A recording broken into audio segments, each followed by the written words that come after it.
All right, here it is.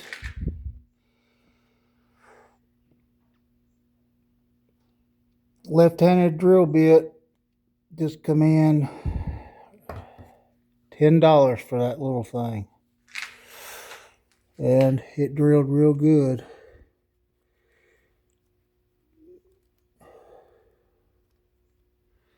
And there's the broken bolt right there.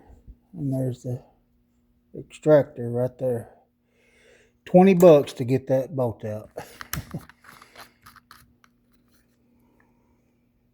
But I was scared when I was drilling with a regular drill bit.